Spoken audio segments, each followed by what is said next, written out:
আপনারা দেখছেন বাস্তব উপস্থাপন। আমি রাজীব। মাদক বিরোধী অভিযান। আবারও গাড়ির অতিরিক্ত টায়ারের ভিতর থেকে উদ্ধার মাদক দ্রব্য।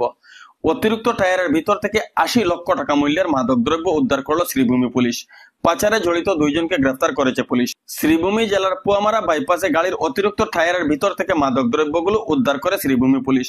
গোপন সূত্রের খবরের ভিত্তিতে শ্রীভূমি সদর পুলিশ অভিযান চালিয়ে ৮০ লক্ষ টাকা মূল্যের হেরোইন সহ দুই পাচারকারীকে গ্রেফতার করে। জানা গেছে, পুলিশের কাছে আগে থেকেই খবর ছিল ট্রাক গাড়িতে লুকিয়ে মাদক পাচার হচ্ছে। সেই সূত্রে পুলিশ পুয়ামারা বাইপাস সড়কে দাঁড়িয়ে থাকা লরিটিতে তল্লাশি শুরু করে। প্রথমে লরিতে তন্ন তন্ন করে তল্লাশি করেও কিছু পায়নি পুলিশ। পুলিশের সন্দেহ হয় অতিরিক্ত টায়ারে লুকিয়ে মাদক পাচার করতে পারে পাচারকারীরা। পরবর্তীতে গাড়ির অতিরিক্ত টায়ার কাটতেই পুলিশের চক্ষু চড়কে গাছ। অতিরিক্ত টায়ারে লুকানো রয়েছে মাদক দ্রব্য। সঙ্গে সঙ্গে পুলিশ গাড়ি সমেত দুই পাচারকারীকে আটক করে।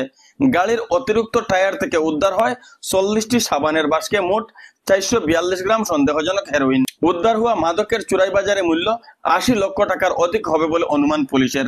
ধৃত দুই পাচারকারী শ্রীভূমি জেলার মুবারকপুর গ্রামের পারভেজ উদ্দিন ও হাইলাকান্দি ভৈরবী গ্রামের রহিম উদ্দিন। পুলিশ ধৃতদের বিরুদ্ধে মাদক বিরোধী আইনে মামলা নথিভুক্ত করে তদন্ত শুরু করেছে। উল্লেখ্য, গত ১৩ মার্চ তারিখে আসাম মিজোরাম সীমান্তের লাইলাপুর পুলিশ পেট্রোল পোস্টের সম্মুখে নার্কোটিক কন্ট্রোল ব্যুরো একটি বিলাসী বাহনের অতিরিক্ত টায়ার থেকে ৭.৫ কেজি ইয়াবা ট্যাবলেট উদ্ধার করেছিল। এবার শ্রীভূমি জেলার গাড়ির অতিরিক্ত টায়ার থেকে উদ্ধার হলো মাদকদ্রব্য। গাড়ির অতিরিক্ত টায়ারের ভিতর থেকে মাদকদ্রব্য উদ্ধারের ঘটনায় সমস্ত উপত্যকা জুড়ে সৃষ্টি হয়েছে চাঞ্চল্য।